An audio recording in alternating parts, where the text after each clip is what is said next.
Hey everyone, my name's the Reverend Joe Paparone. I use he, him pronouns. I'm in Albany, New York. I'm the lead organizer with the Labor Religion Coalition of New York State and also on the New York State Poor People's Campaign Coordinating Committee. Really excited this afternoon to be able to moderate slash facilitate a wonderful panel we have of three amazing faith leaders who are going to share a bit about their work and how their faith impacts and shapes that work. We'll have some time for follow-up questions. So if you have a question, something someone says that comes to mind that you want to ask about, go ahead and put that in the chat. And you can do that whenever. We've got a few folks who will be watching the chat as we go. And they'll kind of pass me the questions when we get to the question and response portion. And we'll go from there. So first, I'm going to introduce our panelists. And then they'll each take a turn sharing a bit about their work. Shinji Rokosheri Kayaroshi is abbot of the Zen Studies Society's Mountain Monastery, Daibosatsu Zendo Kongoji, and New York City Temple, New York Zendo Shoboji, and is also abbot of the Zen Center of Syracuse, Henji, in Syracuse, New York. She began formal Zen practice at the Zen Studies Society in 1967. She served as co-director of the first residential community at Daibosatsu Zendo from 1974 until 1976, when she moved to Syracuse and began leading the Zen Center there. She received lay ordination from Maureen Stewart Roshi in 1985 and full ordination from Ido Shimano Roshi in 1991. She was installed as abbot of the Zen Center of Syracuse in 1996, received Dharma transmission from Ido Roshi in 1998, and in 2008 was authorized as a Roshi or Zen master and given the name Shinji, meaning heart, mind, flowering. In addition to her work as a teacher, Shinji Roshi is an award-winning writer and editor, shared with me a number of books, articles, places you can find her writing. I'm actually just going to, rather than read all that, I'm going to throw it in the chat and folks can find some of that stuff afterwards.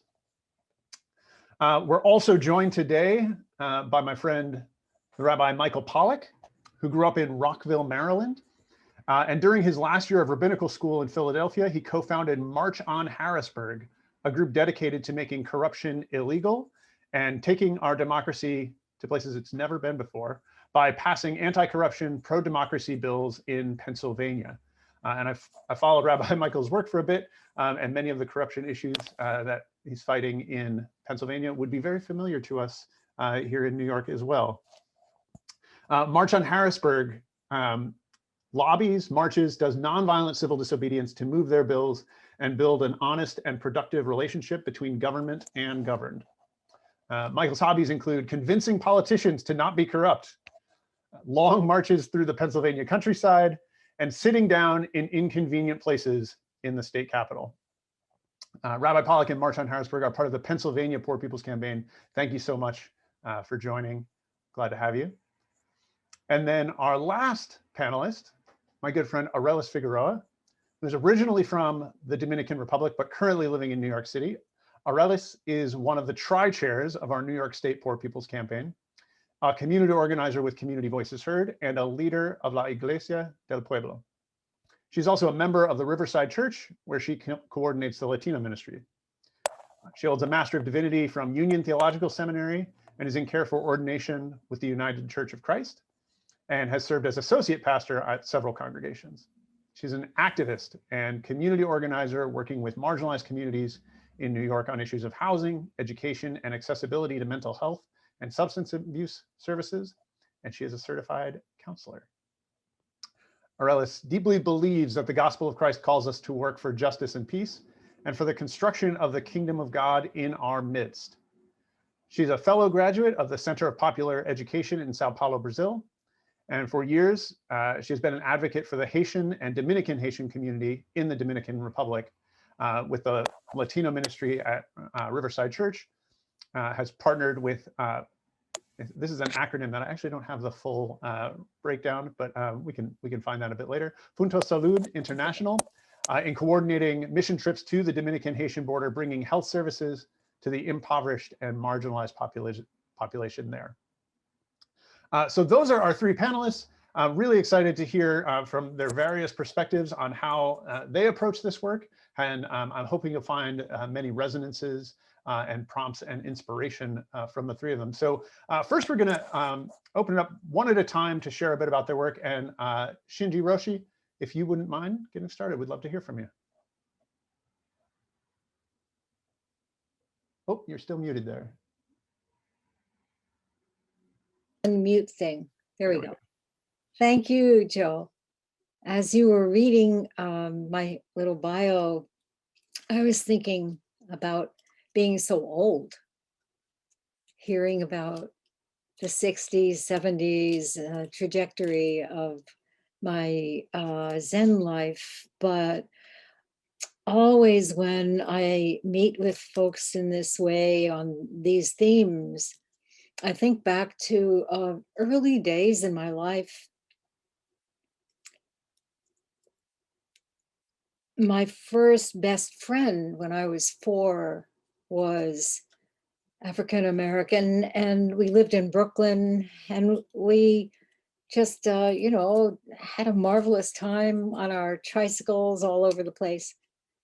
It was the first time I ever encountered the N-word being hurled at us when we were playing together and didn't realize that we weren't allowed in somebody's front yard. And that led me to go back to my mother in tears, and I didn't know what it meant. And I just knew it was terrible because of the way it was used, the hatred behind it. And so that was my first kind of click of awareness. My mother explained about racism, and she herself was a very strong believer in social justice. And I was very lucky to have her, and later my stepfather, who really stood up for what they believed in. Another early moment was when we went down to North Carolina one summer because my stepfather was an artist and he wanted to paint in Boone, North Carolina, where there was an arts group. And I was so entranced by the sign. I was really about 7 or 8 and could read at that point. And the sign said over the fountain said colored. And I said to my mother, I want to know what those colors are. Can I go turn on the fountain? Again, she had to explain to me, no, another example of racism. And so those were early formative moments for me and led to my work as a young college student and later a young person in the New York City area. So demonstrations, sit-ins, Freedom Ride, the March on Washington, all of those were continuing ways of becoming a member of a movement that I knew was so important and continued to really transform my life and make it possible for me to work with others and give myself over to this. And as I became more involved in Buddhism, I saw the teachings of Buddhism really were at the heart of what I felt was important to offer to others. So, just as people have mentioned earlier this morning, to take sacred texts and really understand how they can be used to remove the veils of ignorance is so important. But I also have come to see how words can be used in very oppositional ways. And I think with social media, with um, hijacking of religion that's occurred through the a kind of right-wing leaders of groups in America, and the lack of education. This is a really important thing that I think often gets forgotten. Some people in this country are only educated through Fox News or right-wing media. And it's no wonder that the Republicans who refused to convict Trump were more concerned about keeping their constituents in their pockets, because there are a lot of them. And if we don't realize that, we're just preaching to each other. And so how do we offer as faith leaders the important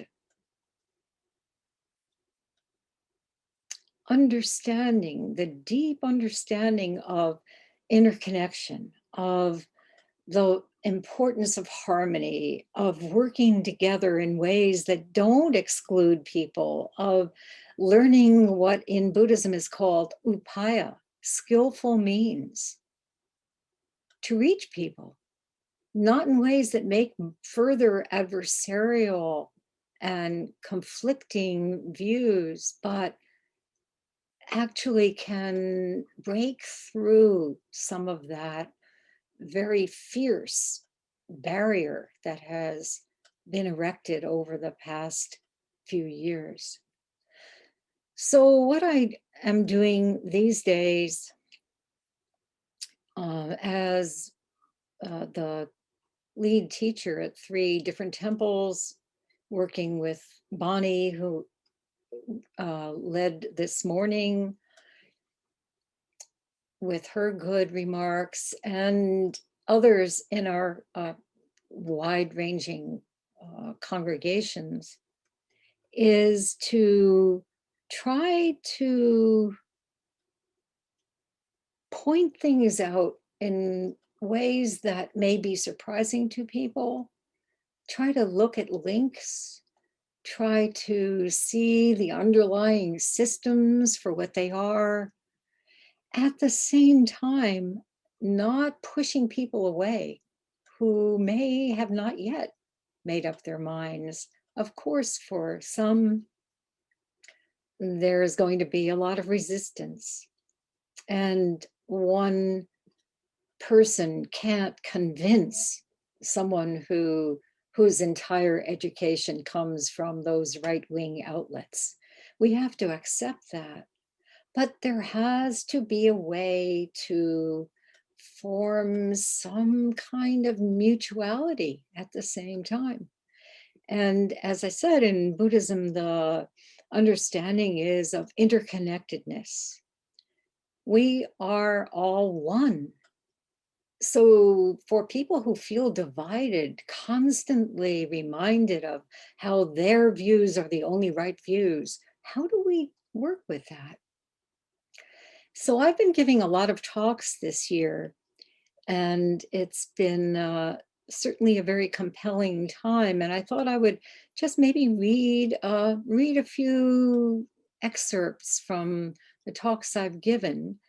And while I do, I will tell you that there have been a few people who have heard these talks or talks by my students who have become very angry and have written letters and expressed their own views, which are quite different.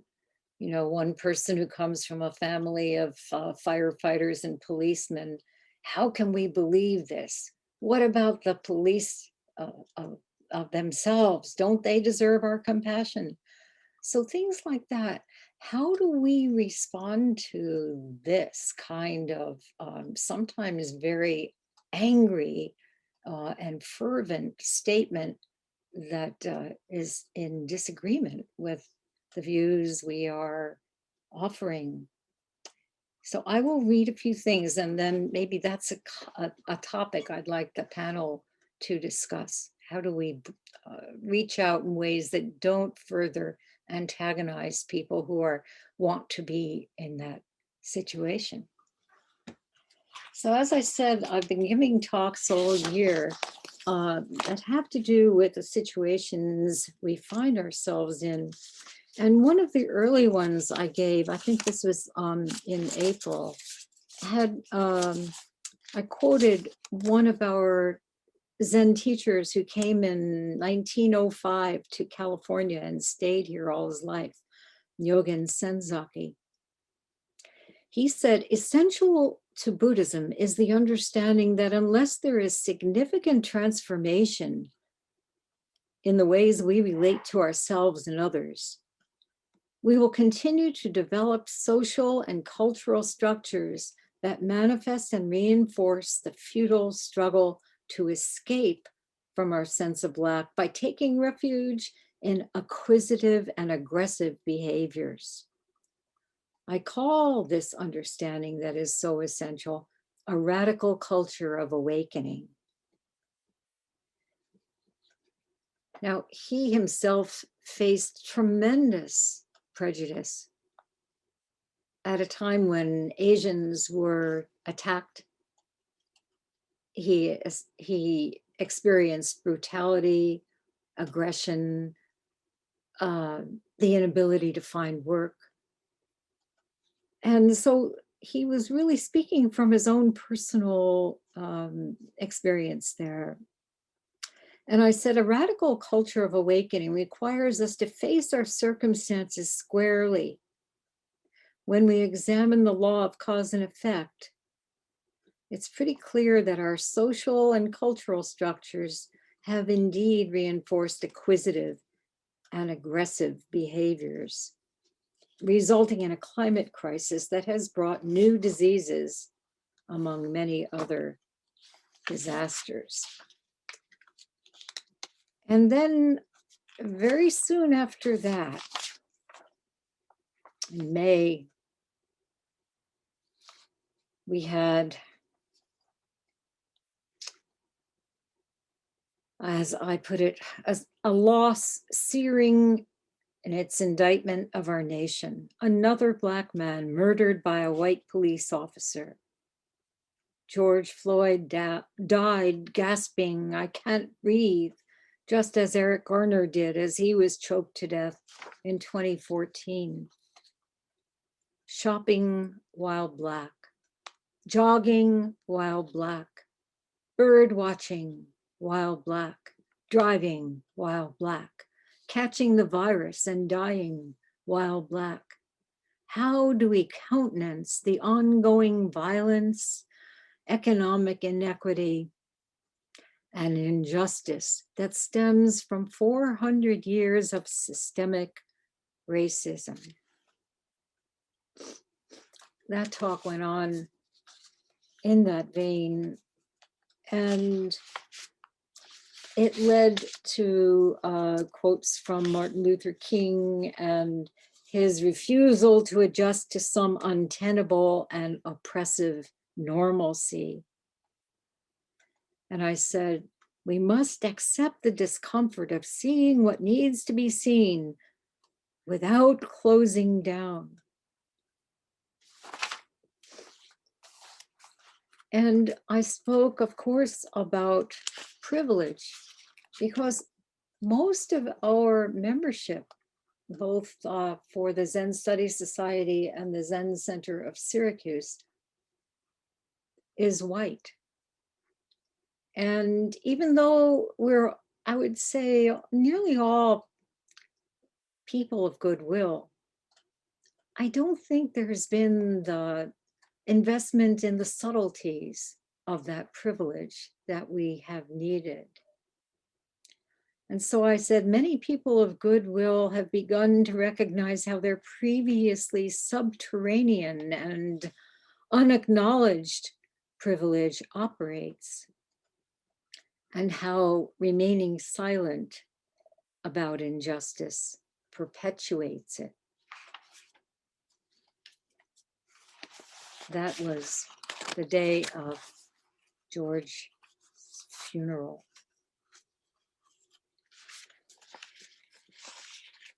And I also said, exhausted by the pain we experience when we really take the blinders off and acknowledge our nation's history of genocide, slavery, and aggression toward indigenous peoples, Blacks, Asians, Latinos, those with disabilities, those who are LGBTQ. And so maybe we want to exert our privilege and take a break, turn the page, move on. But we know that for those who suffer daily from racism, both overt and subtle, there is no break. And the hypervigilance required is unenduring, unending.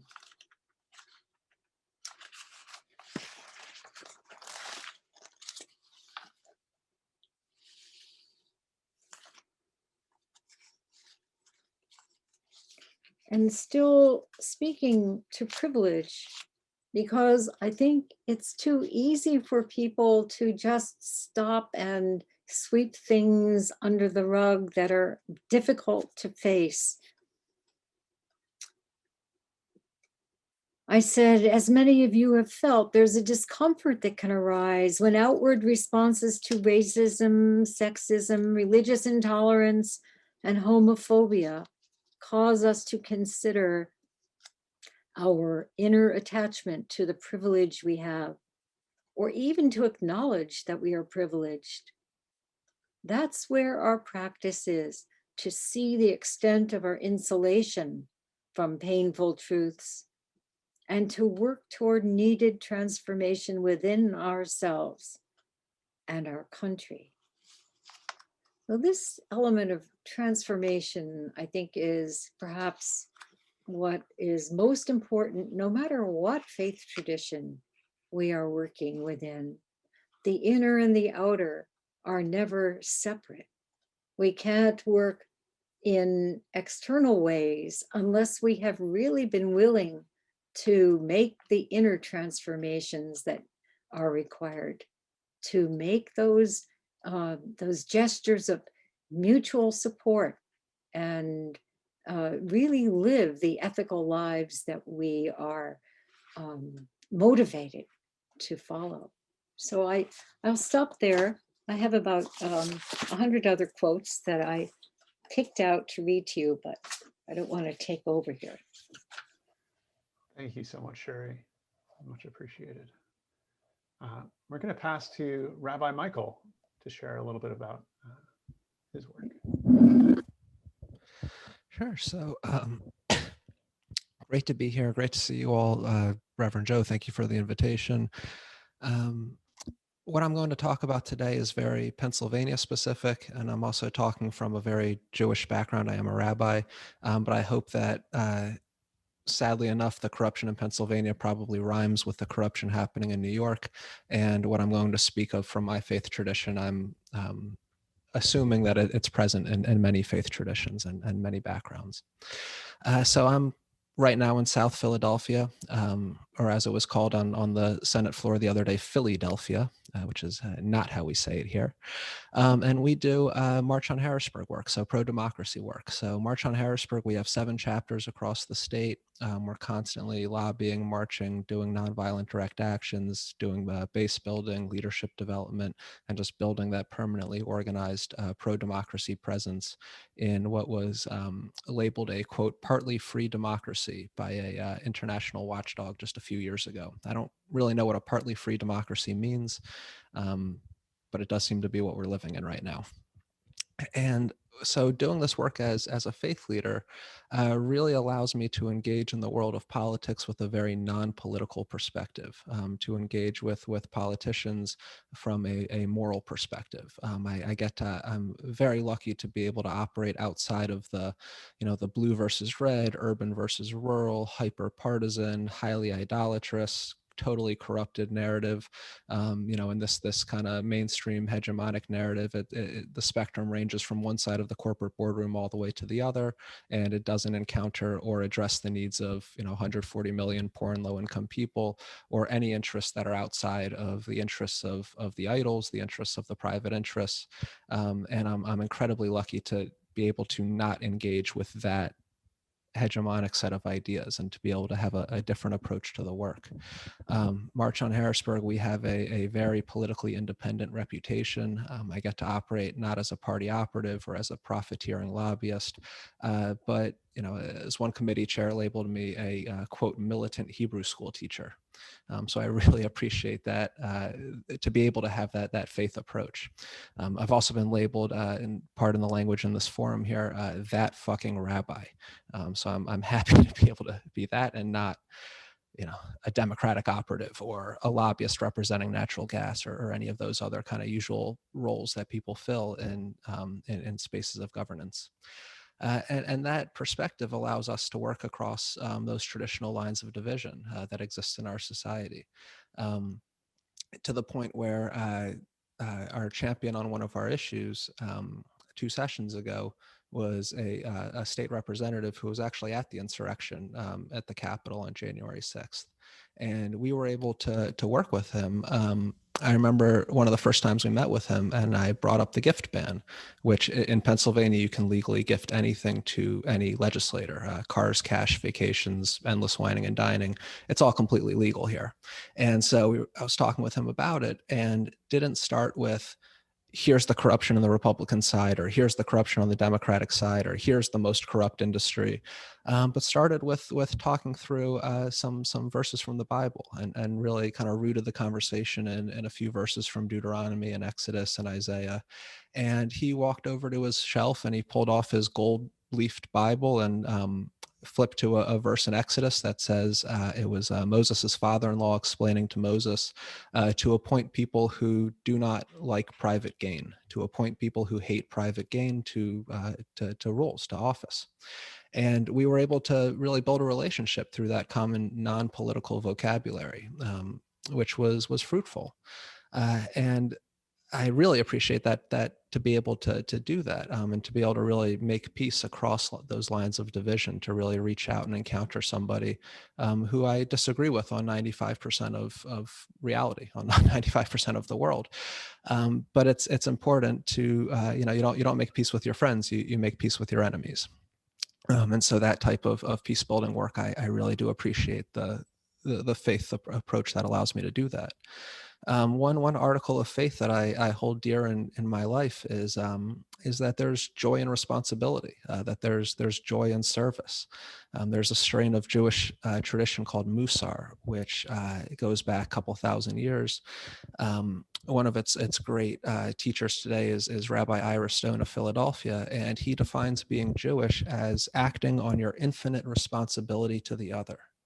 And that when you're acting on your infinite responsibility to the other, that's heaven. That experience is the world to come. That experience is, I'm sure every tradition on this call has a different name for that moment. That moment of holiness exists in that responsibility, in that joy of service. Rabbi Yisrael Salanter of I want to say he was Ukrainian, about 150 years ago, he said, my neighbor's material needs are my spiritual demands. So what my neighbor needs help with, me fulfilling that is my spiritual practice. It's my discipline. And that's the kind of the ideal of Musar. And responsibility is when we see each other and when we're responsible to each other, when we care for each other. And there's many things that keep us from seeing each other and being responsible to each other. There's those lines of division that I've just mentioned. Racism is probably the most pronounced in our society, although it's definitely not a competition between blinders. There's so many out there, so many things that keep us from seeing each other, from hearing each other. Rabbi Abraham Joshua Heschel called racism an eye disease. It's when you see the the generality of the race instead of the particularity of the face, when you're not actually seeing the person in front of you, but you're seeing a set of assumptions that you've come into the conversation with already. Right. So, racism keeps us from seeing each other. Misogyny keeps us from seeing each other and hearing each other. And corruption keeps us from seeing and hearing each other. And that's the one that March on Harrisburg really specializes in, although, of course, it intersects with all the others. But, it says in Deuteronomy, do not take a bribe, because a bribe blinds the eyes of the wise and twists the words of the righteous. It distorts what you're hearing and it blinds what you're seeing. And this phenomenon is explained in Isaiah chapter 1, where Isaiah says, your rulers are rebels, partners with thieves. They chase after bribes, and the widow and the orphan's cause does not come before them. Meaning, when you're a bribed judge, when you're a bribed public official, you just don't see what's happening. You're not seeing, you're not hearing what's going on in the land. You're not connected with the plight of 140 million poor and low income people. You're not connected with the 800 people in northwestern PA in the woodlands who haven't had drinking water for 9 years. You're not connected with the suffering that's happening, and so you don't respond to it, and there's no responsibility. And you don't have that service that is supposed to be at the heart of public service. And this creates a phenomenon that we call many things. We call it the swamp, we call it the bubble, we call it the beltway. Just all of these ways of describing this effect of the people in power not seeing the people, not interacting with them, not being responsive to them. And I'm only throwing this quote in because Joe's on this call, but as Lisa Simpson once said, the city of Washington was built on a stagnant swamp some 200 years ago, and very little has changed. It stank then, and it stinks now. And going into that swamp and dismantling it and fundamentally changing how money intersects with politics is a real joy to work on. And so just a quick story of so a few years ago, there was a pretty far-right representative in PA. She comes from a district. All of her money comes from the natural gas industry. She's pretty corrupt and pretty connected to some pretty powerful players in the state GOP. And we met with her after we did a series of nonviolent direct actions where we had gone after the committee chair pretty intensely. And she started off the meeting by literally biting her lip and resisting the urge to scream at us. And that instinct was there for about the first 15 minutes of the call of the meeting. We're just sitting there, and she is just really restraining herself. She really wants to just scream.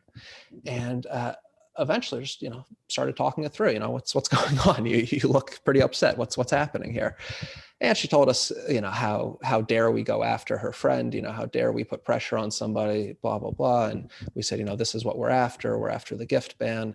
And she said, in my Judeo-Christian tradition, I am only responsible for my own behavior, and I don't take any gifts. I'm not corrupt. So I'm only responsible for my own behavior, and I don't do it. I said, well, actually, Rabbi Abraham Joshua Heschel summarized the entire Hebrew Bible with the phrase, some are guilty, all are responsible. That the entire Bible is an answer to Cain's question after Cain murdered his brother Abel. And God says, where is your brother? And Cain says, am I my brother's keeper? And the entire Bible is an answer to that question. And the answer is yes. Yes, you are. So we said, thank you very much for not taking gifts yourself, but you are co-responsible for what your colleagues are doing. And this is what they're doing. And if you don't act on that responsibility, you become guilty. And so please act responsibly. And her entire demeanor changed. And she told us that she would go talk to him, to the committee chair. And she did. And he yelled at her. And that was that. But she acted responsibly. I'm very happy with her. Being clergy, a mentor once told me, another rabbi once told me that being clergy is kind of like being a stage manager for holy moments. We're in the production game, and we are there to produce situations where holiness can occur. And holy moments are often moments of encounter, when we encounter each other and are responsible for each other. Emmanuel Levinas, another great Musar teacher, he was a French philosopher in the mid-20th century. He says that when you see the face of the other, you are ordered and ordained to service. And it's that moment of when you see the face of the other and act with responsibility, act with love, act with service. That's kind of the holy moment that I've perceived through life, and that I'm, that we're trying to create. And just to speak very Jewishly here for a minute, there's actually an ancient caste system within Judaism, within the Jewish people. It's very irrelevant and has not really been functionally relevant for about 2,000 years. But I'm from the priestly line, from the Kohens, are what they're called in Hebrew, and the Kohens used to run the temple, and I feel that tradition very strongly, and that's kind of what March on Harrisburg is we make a pilgrimage to the temple. We sacrifice at the temple. When I'm marching, and we do long marches, we do 115 miles from Philadelphia to Harrisburg. We've done 36 miles from Lancaster to Harrisburg. As soon as this pandemic ends, we're going York to Harrisburg, and please, everybody's invited to that. It's going to be a really beautiful march along the Susquehanna River. It should be, and the food's going to be really good too. It's going to be South Central PA food, so the blandest, freshest food imaginable. But I imagine that we're making that pilgrimage to the temple in Jerusalem. That's what this is for me. Is our civic temples, our state capitals, are built in the architectural style of an ancient temple, of an ancient Near Eastern temple. There's marble pillars, there's tall steps leading up to an elevated structure with a dome, with columns. These are our civic temples. And so going to the civic temple and making that sacrifice is a very much informed by my faith tradition. I'm generally singing, I really don't talk about this stuff out loud very often, because March on Harrisburg is such an open, non-denominational space. But in this setting, I'll say that when I'm marching, I'm humming a tune called Shir HaMa'alot, which is a song that you sing when you're approaching the temple to offer a sacrifice. It's about what the temple could be, what the temple should be, what it should mean. When I'm in the Capitol doing a direct action, I'm generally muttering the priestly blessing, which is Yevarechecha Adonai v'yismerecha. May God protect us and bless us. May the face of the divine turn to us and be gracious to us. May the face of the divine turn to us and may there be peace. And that very simple 3-line priestly blessing that was said during sacrifices at the temple, it's all about having the face of God turn to you. And that is the hope, that the face of the divine turns toward us and sees us and is gracious to us and offers protection and blessing. And I got to say, I do this work with tremendous anxiety, because the flip side of the face of the divine turning toward us is the face of the divine turning away from us. And that's kind of where we are at the moment, it seems, in the world, is that the face of the divine is not fully turned away, but is not fully shining upon us either. And this was a metaphor that Rabbi Abraham Joshua Heschel used to explain the Holocaust. He said that the Holocaust was hester panim, the hiding of the divine face. And so my faith tradition very much informs the work from both a place of fear and a place of love. The fear that if we can't face each other, the face of the divine turns away from us, and we turn on each other even more so, and it can get as bad as human beings are capable of making it, which is quite awful. And then on the flip side is that if we can encounter each other, if we can see each other, if we can be responsible for each other, then the face of history, the face of the divine turns toward us and is gracious to us. If we can sacrifice, if we can encounter, then, we can love each other. We can have that world of responsibility. The word for sacrifice is encounter in biblical Hebrew. Korban is the word for a sacrifice. L'hakriv is to encounter, to draw near to hug even. And so the work is just sacrificing again and again. And we have to win. And there's much joy in pursuing this work. And I'll stop there. And thank you all. Thank you so much, Rabbi. And, I very much appreciate and feel honored that, when you said that it's not something you share all the time. I think we all are very grateful for your willingness to share here in this space. Our third and final panelist, Aurelis Figueroa. You still with us, Aurelis? I lost you on my screen here. Yes, I'm here. Oh, awesome. There you are. Yes, good afternoon. My name is Arelis Figueroa. Yo soy original from the Dominican Republic, one of the tribe chair for the New York State. So I grew up in the Dominican Republic. My father was a minister in the Evangelical Dominican Church. What that means, that was the work of the Methodist, the Presbyterian, and the Moravian Church. So talking about United Church. So the minister of my father was very focused on social justice, and that shaped my life. He became also the director of the Alfalit Dominicano, also Alfalit Internacional. That was an organization that worked with literacy, teaching people how to read and write, and also doing development in poorest communities. So I grew up with that, also with a mother that was a teacher, became also a theologian, and doing a lot of work with women in public housing. So for us, that was our life. And my father made sure that the little privilege that we have, just because being made in the Dominican standard middle class, that we were aware that we needed to be grateful with others. And I remember seeing the kids on the street every time we stop in a light, that they would clean the car. So my father always point all those moments was like a teaching moment for us, right? So loving you cannot love God that you cannot say that you love God who you don't see, and not to love your brothers and sisters that you see. So I grew up with that desire to also become a minister. That was something, though. I always say that I passed through several conversions, right? Also, being in Dominican Republic and being a Black person, that was kind of a mystery to me, because they keep saying that we were not Black, that the Haitian were the Black. And the church didn't do a good job with that, because I also remember that if every time the Christmas pageant came around, they would choose the lighters to be Mary, and then we were like at the patient or something.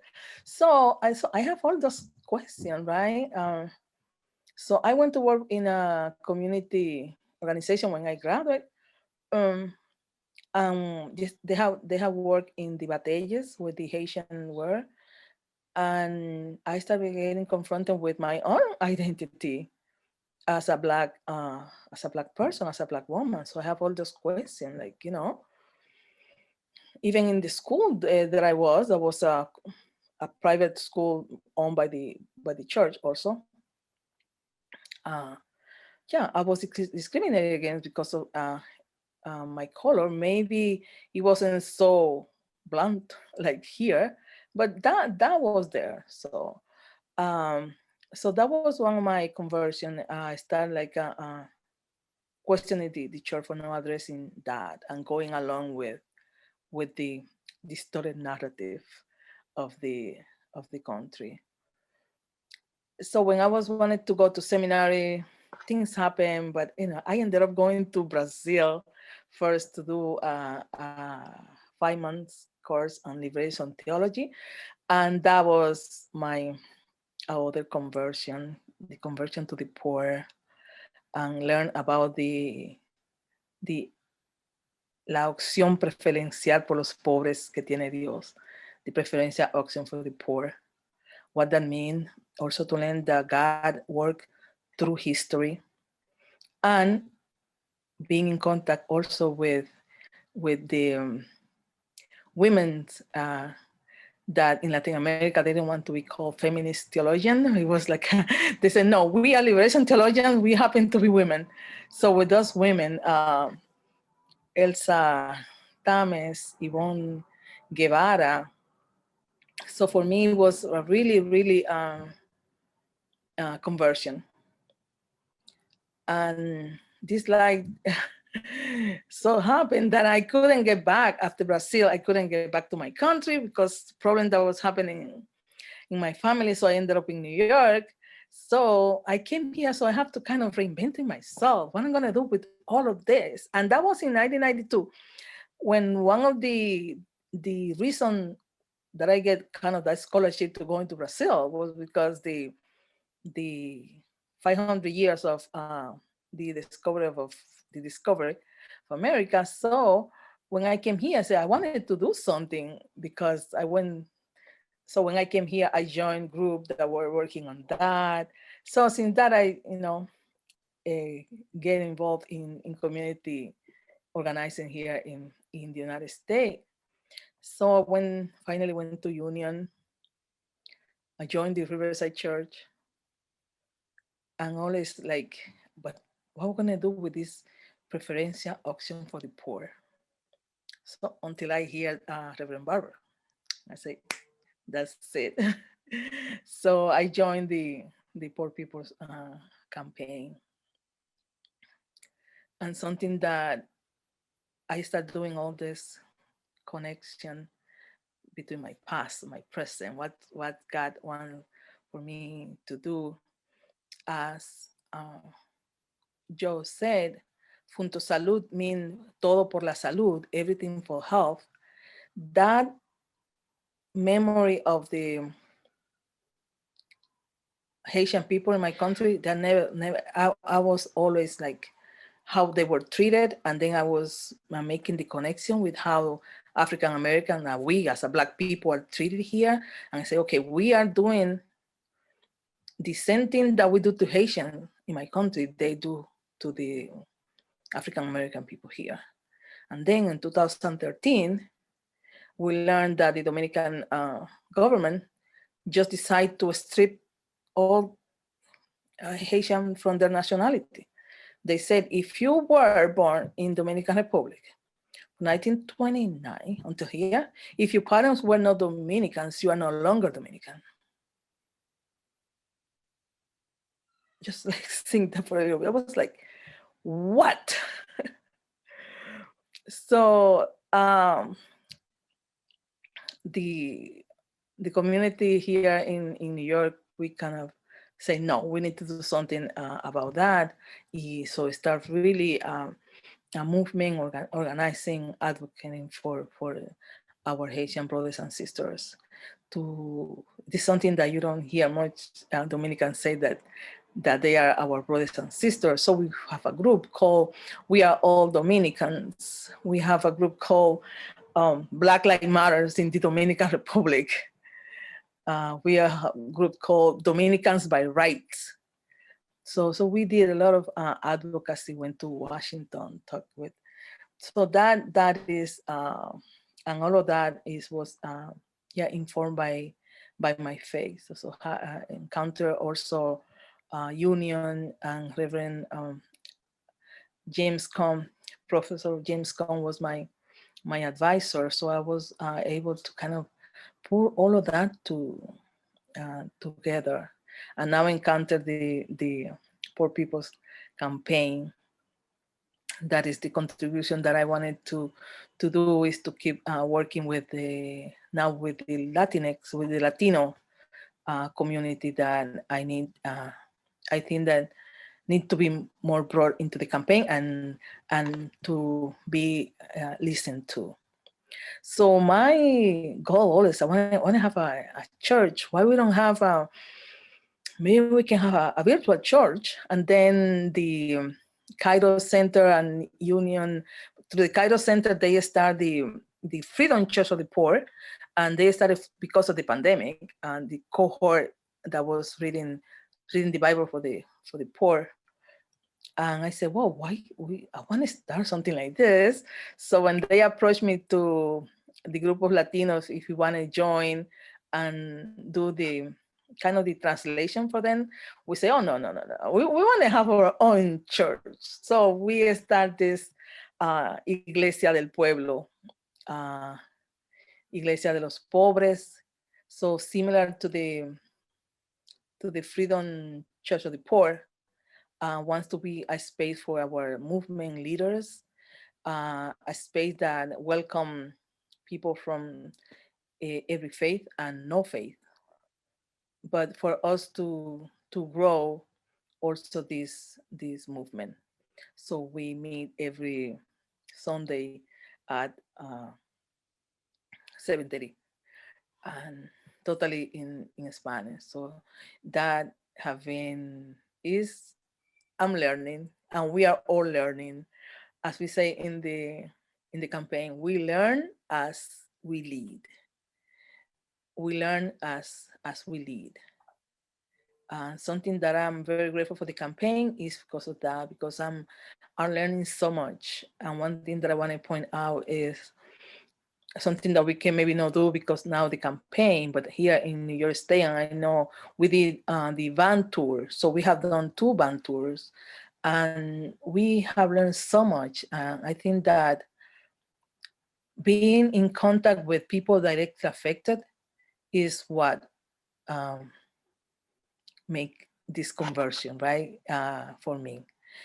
I had no idea how was the life upstate New York.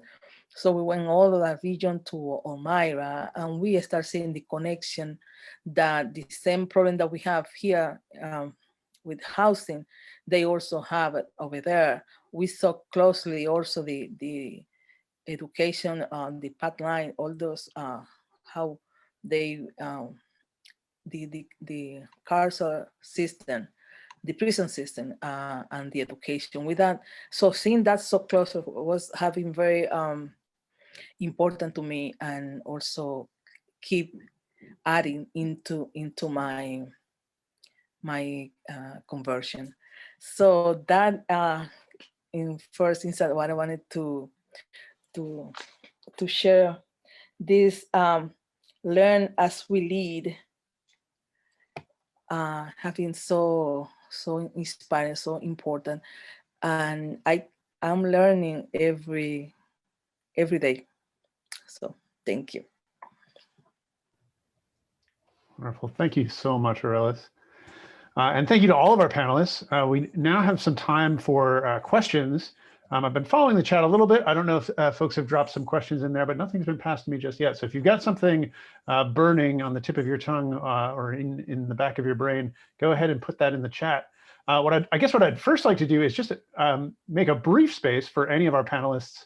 If there was something someone else on the panel shared that you'd like to respond to or maybe elaborate on briefly. Again, you don't all have to do that, but if there was something that stood out that you'd just like to uplift and affirm as a resonance with your own work, I want to make some space for that. Well, I think that can I say something? I was really moved and inspired by both.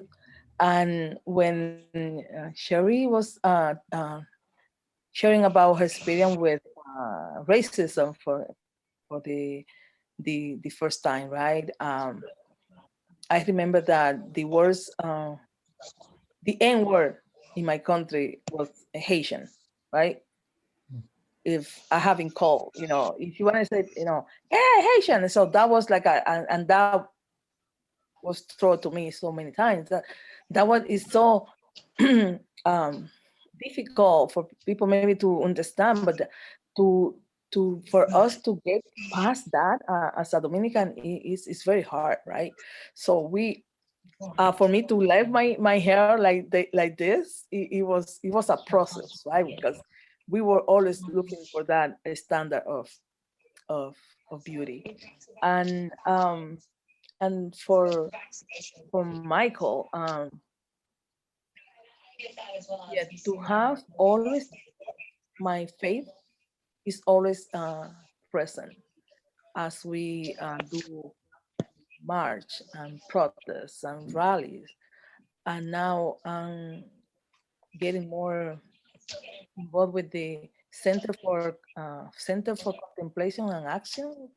Richard, I discovered that Richard Ward, and he said like this center was founded because we want the people who pray get more into organizing and activism, and the activists to pray and to contemplate more. So that I think that is so important that we get connected again with our faith, because our faith is informing our action. And to have those moments of silence and prayer and meditation, so important that we get back to that. Thank you. Thank you, Alice. Sherry, I know you were about to chime in there. If you want to go ahead. Yeah, I was really moved by both of you, Alice and Michael. And Michael, when you were speaking, I realized how important my own background in Judaism is to the work I do.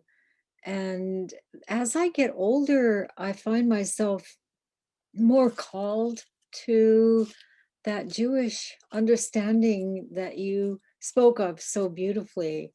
And I find that it's seamless for me being a Zen Buddhist teacher and a Jew who often will speak from the Jewish, for example, the High Holy Days and the understanding of atonement. Be quiet, be quiet. My phone is right here. And that undercurrent has become more of a full-blown call for me now. So I'm very kind of excited to see where this will take me.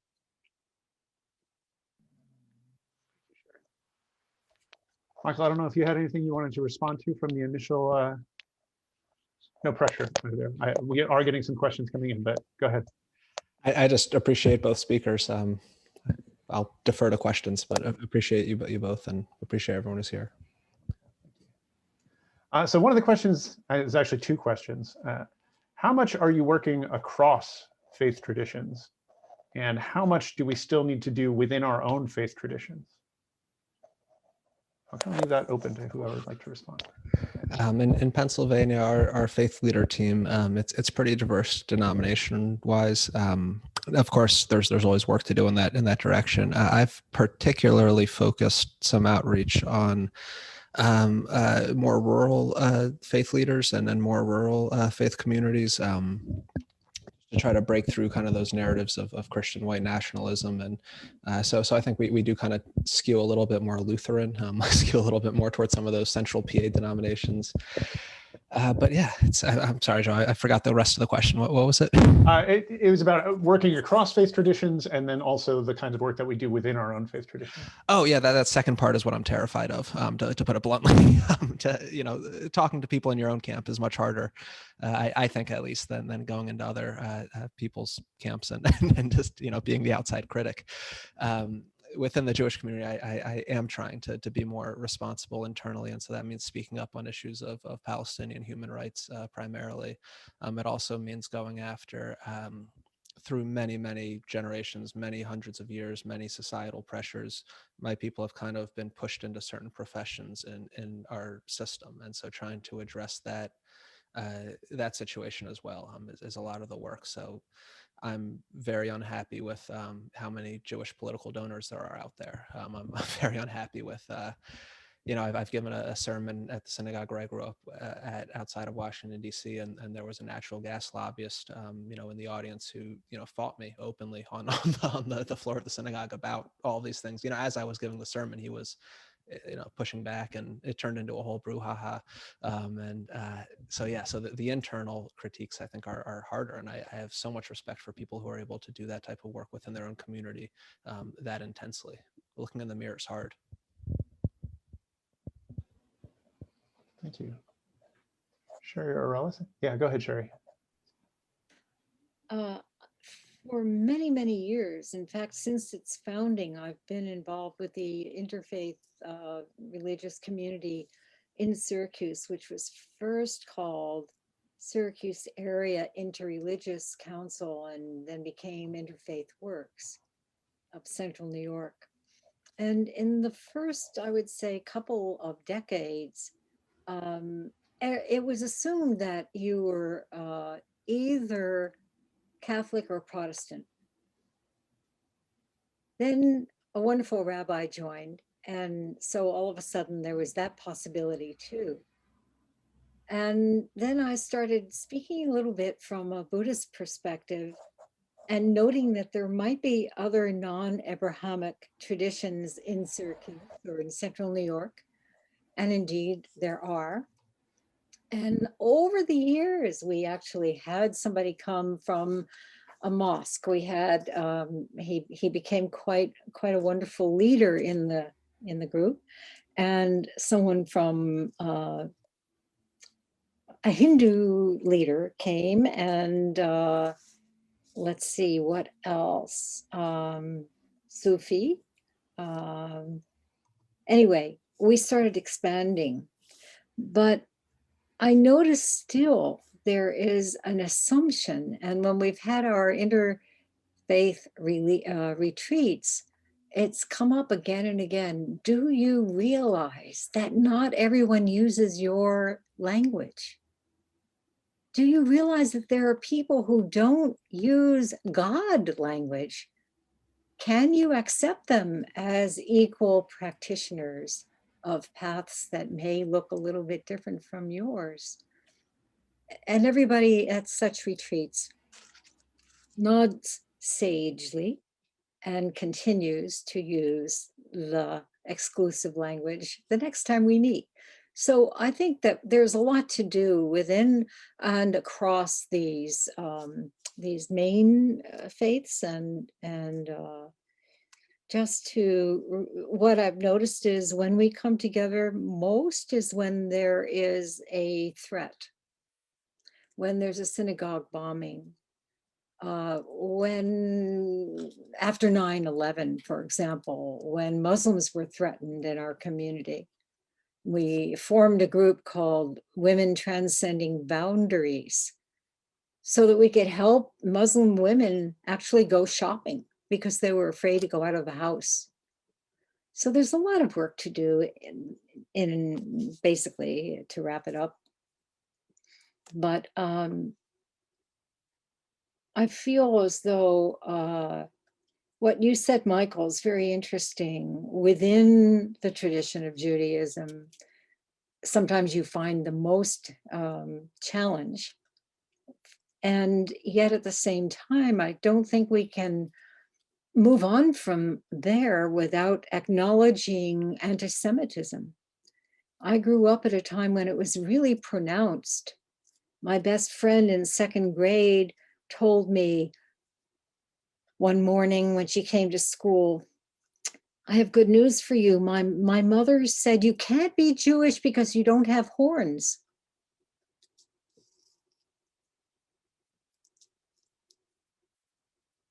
So we have to somehow, really look at all of it, balance all of it, thread our way through all of these difficult conversations, and try not to exacerbate the belligerence that people feel. Thank you, Sherry. I know that maybe in the movement here, the traditional Christianity, like we are majority, right? So that's sometimes I felt that we are like the dominant. Sometimes I felt that we need to open more our space when we do so-called like interfaith services. We still are like dominant. So how can we get to this place that we can kind of put back a little bit? That's really what I felt. I have the privilege to go to Union Theological Seminary. There was a class called New York City and its Living Religious Symbols. So we actually went to the other people's ceremonies. We read this book called How to Be a Perfect Strangers, and how you behave in other people's faith. And just to be there, listen, and inform what they do and why, and accept it, right? So, but I think that we all struggle with that, right? That the language, right? When we do these services, what's gonna be the language, and when we're gonna do the scripture, do we really need to have the New Testament, the Gospel, and the Hebrew Bible? And we have done a lot of progress, right? We no longer call the Old Testament, right? It is the Hebrew Bible. We no longer have to look for a text in the New Testament to justify the Old and vice versa. So, and I think that we need to be more proactive on that. And what's gonna take the next time that we're gonna say, okay, we're gonna do an interfaith. Okay, but Christian, we're gonna kind of say back. let's it happen. We're gonna just maybe do a prayer. So it really listen to other people's tradition, and that's what I think. And also the fact that we also say that no faith, I think that is very important in the campaign, right? That you don't have to believe, and we respect that. And I think that we need to keep hammering that. People keep accusing us to be overly Christian. Yeah, we are Christian, but we also welcome you and respect you, so that is clear. But I think that should be a challenge that I want to put out there for all of us as mainline Christianity. Thank you. Yes. Thank you so much, Aurelis. And I this whole conversation and your all three of your introductory remarks as well, it's just making me think, not only of the importance of this, but the urgency and the strategic necessity, and how much the lack of, to whatever degree, a lack of interfaith communication, participation is to our detriment. Right? Like I think sometimes it's easy to just forget about it, right? And oh, it's this other project or task for some other time. But for everybody who's been here since 1 o'clock, right? Recognize the benefits we've had just from hearing this conversation, let alone what the potential would be to genuine, deepening of work and relationship with one another. We've got a few questions coming in. I'm going to kind of merge a couple here briefly. Sorry, I lost track of one of them. One is around responding to the anger and oppositional responses. And someone else put in the chat, in religion, we are too quick to equal bad actions with evil people. And wondering about trauma, even transgenerational trauma, how trauma might play in our understanding of wrongdoing before we judge people as evil. And I'd actually like to put this to Rabbi Michael first, because I think you gave some excellent examples of where your faith became a point of connection with an opponent, right? And where you're able to see one another and to some degree move that opponent, and the two of you, coming to understand one another a bit better. One thing you didn't talk maybe quite as much about was the civil disobedience. I know you made a few references to it. So there are certainly times where March on Harrisburg and the Poor People's Campaign more broadly recognizes a somewhat more confrontational approach with power. And so I think these questions get at this a little bit. This is a challenge for our faith communities. How do we recognize and acknowledge and work to see the other as our opponents as human, right, without dehumanizing them, while at the same time we challenge and confront these systems and structures of injustice. So Rabbi Michael, if you've got any comments on that, and then Aurelis and Sherry, we'd love to hear from you as well. That's the challenge. That's it right there. Is maintaining that love. I'll actually just like to close out the last question first, just with another Heschel quote that I just love so much. He said, at this moment in time, and he was speaking at the Second Vatican Council in the 1960s in Rome. He said, he's speaking to the Pope, to the Church. He said, at this moment in time, we are either interfaith or internealism. And he didn't mean faith as in denominations, religions. He meant people who believe that the world can change. And that really is what we're facing at this moment.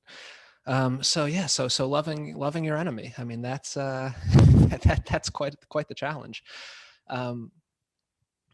So yeah, we in all of our nonviolence, we hold out eternal hope that anybody can be redeemed, anybody can do the right thing, everybody can wake up one day and decide to start walking on the right path.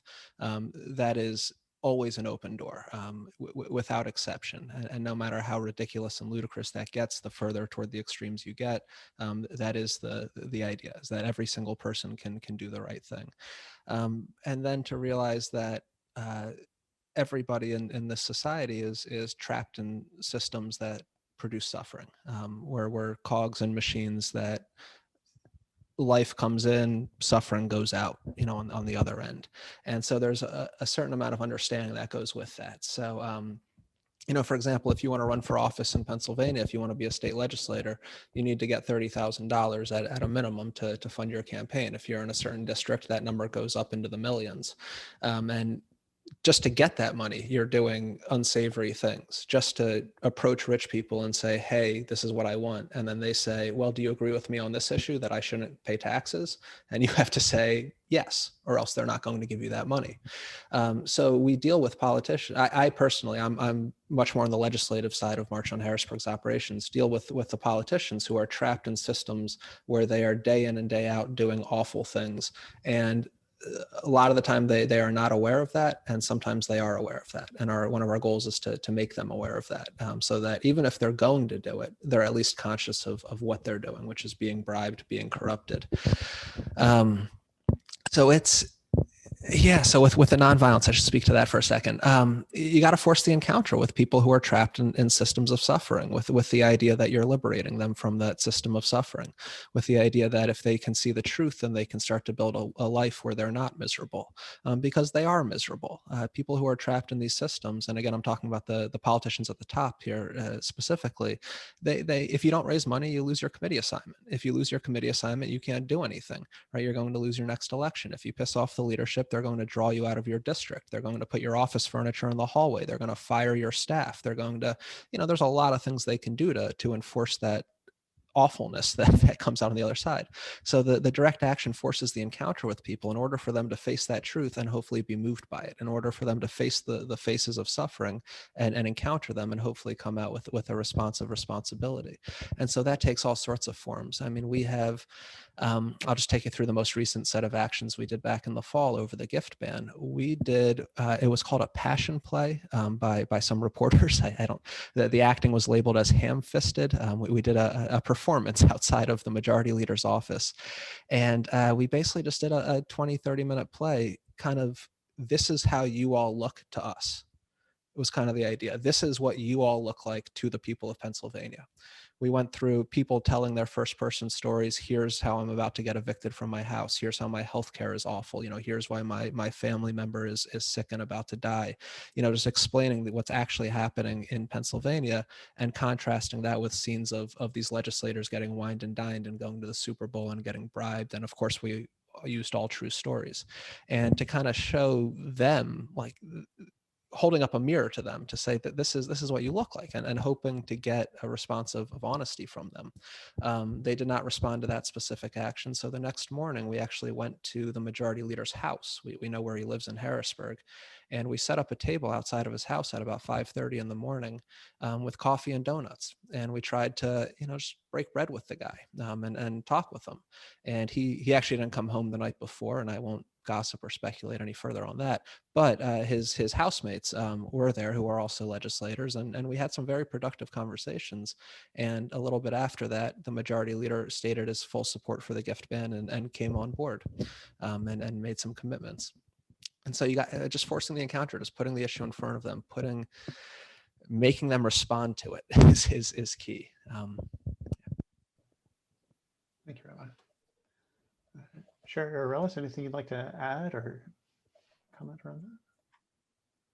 And I'll just say just the most fun action. I'm sorry, just one more thing, because we were just talking about this on a call right before this, when we dumped $500 cash down on the House floor and dropped a banner that said, pass the gift ban, some are guilty, all are responsible. we were really just trying to make the point there that if money is speech, people can't talk. If money is speech, then the voices of people get drowned out by the megaphone of money. And right after that, the Speaker of the House signed onto the bill. So every single time we've done one of these actions, one of these encounters, they do move people, and not necessarily the person you're going after. It's oftentimes the people around them. And that can even mean their constituents back home that you're trying to affect. You have to be really strategic with forcing these encounters so that they work. Well, no, just to say thank you. This is like, real organizing. And what you said about that people can be converted. We were talking in light of what's happening now with the campaign and everything, how I was sharing like Monsignor Romero in El Salvador. He was appointed, not because he was for the people, not because he was leaning to the to the left. He was centrist. He was there to silence the people and to maybe preach that gospel of submission, right? And what happened with him, right? Is history. He's now the San Monseñor de las Americas. And he always said that he was converted by the people, and then he knew what he was facing, and he said, okay, if they kill me, I'm going to resurrect in the struggle of my people. So that is possible. I love what Reverend Barber says. You got to make them cry. You got to make people feel something. That's when the breakthroughs happen. I'm very impressed, Michael, by what you were able to achieve, and it's through creativity and humor that we can break down the barriers. We can speak to people and tell them what we see as the truth. It doesn't do any good, but when we can find ways of somehow tickling their funny bones and suddenly their eyes open, they make the connections, not we tell them what to think. So it's great what you did, and at Alice, thank you for pointing that out too. Yeah, this actually came up in the small group this morning too. We talk about education a lot, but really the question is how people learn is probably at least as, if not even more important. And I think I really like an organizer, Nolan Ignatieff, claimed that he won every argument in his entire life, but he never changed anyone's mind that way. So I think like that feeds into the ways that we understand our actions and processes, and how we educate not only the politicians but the broader society. So just keeping an eye on time, we've got about 10 minutes left. I'm going to pair another 2 questions here for folks. So the questions are, what do you feel are the unique advantages and the unique challenges that your faith tradition poses in engaging with the interlocking systemic evils? And then the second question, which I think would be good to fit in with that as well, is how can we make that labeling word poor? We want to make people feel good in that situation, realizing that that's not the entirety of who they are, right? That people are more than that. How do we sort of reclaim that label in a sense from the shame and dismissiveness that our society places on that? And I think that's very much related to how our faith traditions challenge and confront the interlocking injustices. So yeah, thinking about those questions together. Whoever would like to go first. Sherry, you're unmuted, so I'll invite you to. I don't really know that I have an answer to those 2 questions. They're questions that I think we have to really work with. I think they're very difficult and very complex. And we can't have a formula that works in every situation on either score. To come from a place of intuitive wisdom is so important. It's very easy to take on other people's views. We can think that we're right and everyone else is wrong. We just perpetuate the problem. So I think one thing I would say for Buddhists is the emphasis on insight, the emphasis on clarity of mind, on action that takes place not from a personal preference, not from egotism, but from a true understanding of the entire situation. And we don't always have that. And we have to know that we are going to be in some way clouded by the lack of clarity that we have, that our vision is not so clear, that we still need to go within and take time. So sitting in meditation is a really important aspect of our work for social justice. We can't just go out there and campaign for this or that when it may be coming from a place that is not so pure in our own hearts, and or coming from a place of oppositional I don't know, antagonism, I guess. And I find that most people are coming from places of oppositional antagonism almost all the time. And it's so important to notice it when you yourself are coming from that, when you're triggered. Somebody says something in all the ways in which you've been wounded in your own life by prejudice, by whatever, suddenly come to the fore, and you lose the clarity, and you speak or act from a very inept place. So this is nothing I have an answer for, but all I can say is this is the work. Thank you.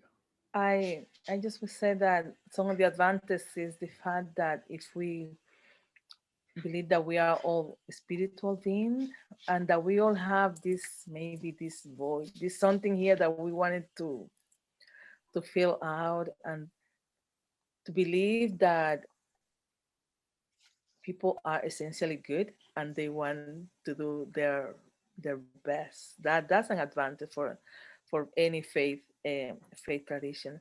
So what is the disadvantage? I would say is the opportunists who are going to take that faith and going to distort the narrative, right? The distorted narrative.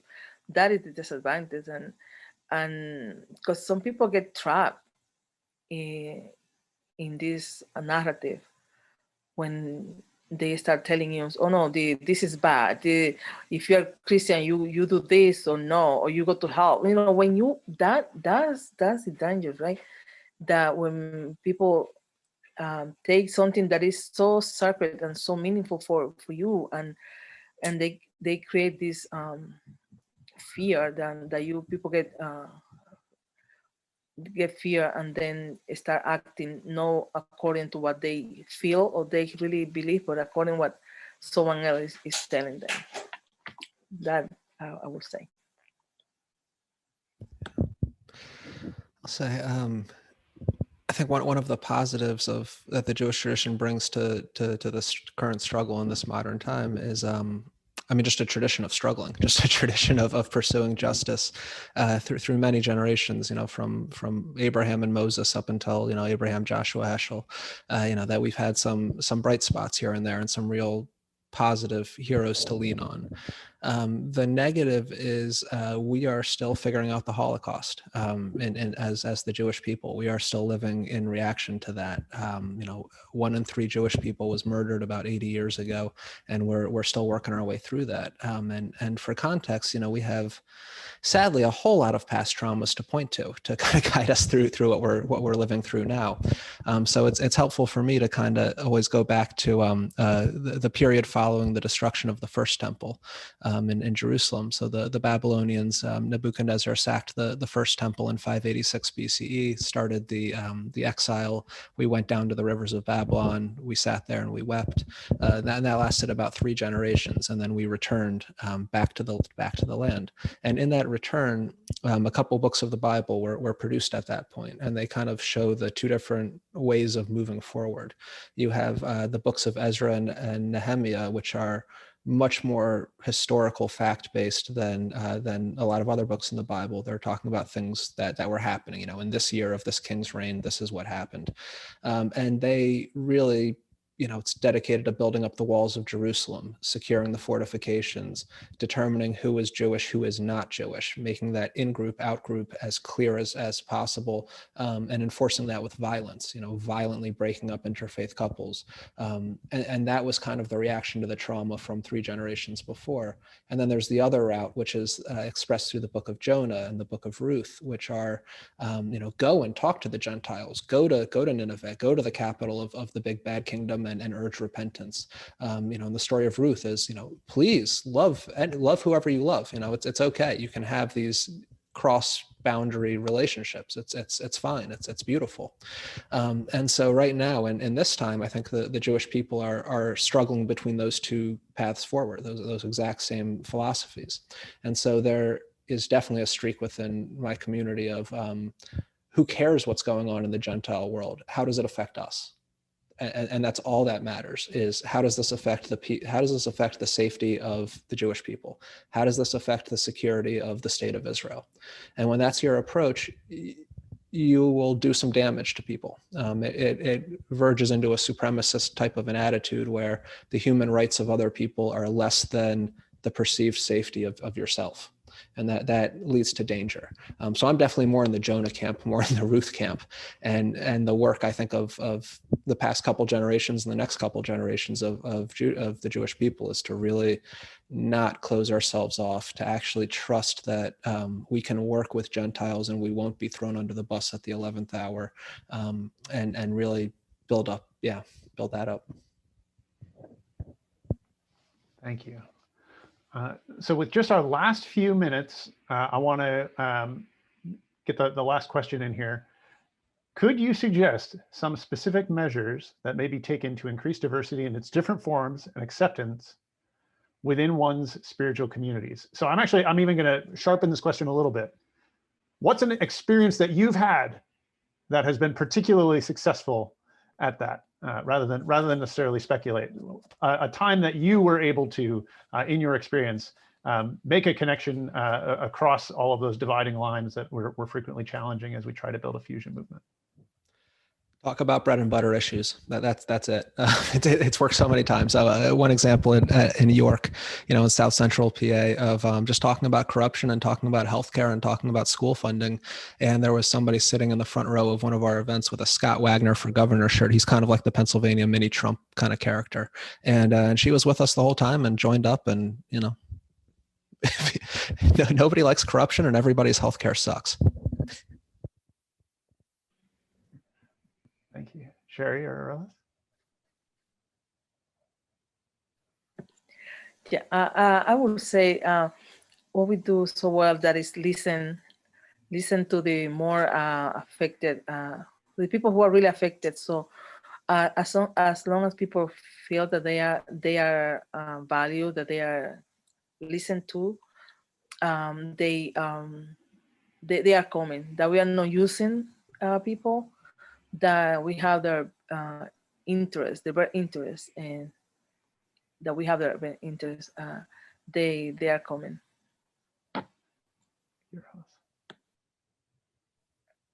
I think as a faith leader, it's my obligation, certainly my responsibility, to bring people who are different from the majority of congregants. And so I try to do that as much as possible, bring different views, bring people who may be able to speak from their own backgrounds as people of color, and work across whatever we may perceive of as boundaries or gaps, and go to other faith communities, sit in on what they're doing, sing with them, march with them, and people who are not of faith, as you said, Arliss, not to assume that everybody is going to have the same concerns couched in the same language, but be able to really see what matters for all of us. You know, we are human beings. We share the same kinds of pain and the same kinds of trauma, even though one group's trauma may feel and look very different from another's. We all know what that's like. So how do we reach each other as people who understand that we come from places of suffering?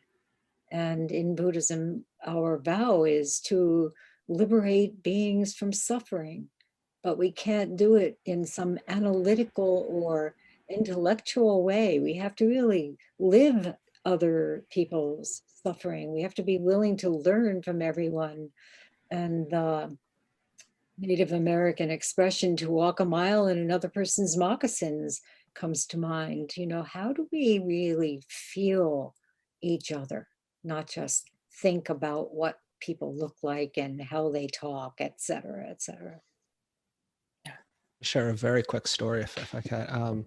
At that action that I was talking about earlier, when we did the passion play outside of the majority leader's office, as that was winding down, there was also a Make the Second Amendment Great Again rally that was happening about 50 feet away, or right outside on the Capitol steps. And they, as their rally was ending, our action was ending. And so some of them came over and talked with our people. And they said, I see you're wearing purple. Are you a new political party? Because we're sick and tired of the Republicans. We're done with them. And our people explained, no, we're not a political party. This is about the gift ban. This is about corruption and money in politics. And they were completely on board. And then one of them turned to Jamal and said, started kind of asking him in a curious way about Black Lives Matter and about defund the police and about systemic racism. And Jamal very quickly just put it right into terms that he would connect with, that this other person would connect with. And he started talking about a 12-year-old white boy who had just been shot by the police in Ohio, I think it was, that week, and really tried to just make it as personal as possible to him.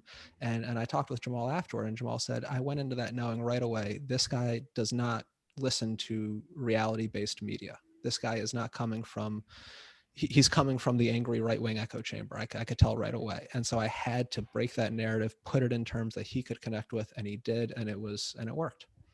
Well. Thank you for sharing that. And, Wow. thank you, everybody. We're gonna wrap up right there. Can everyone? Oh, yeah. sorry. This is something that just because I mean to mention that so important that we keep remember that we are in a stolen land, and this is something that I'm really learning. And every Iglesia del Pueblo service, we start recognizing that we are in a stolen land, and also that these people still live among us. And that was one of the greatest things for me to know go to the Chinook Nation and in Long Island and met those people. So this is something that we really need to keep working on with our First Nations brothers and sisters. Thank you. All right, can everyone join me in either silent applause through your Zoom, or you can use the ASL applause. Thank you so much, all three of our panelists. This has really been wonderful. We're so grateful that you take the time to share your stories and experiences and insights with us all. And yeah, we look forward to all the future work and collaborations we get to do together.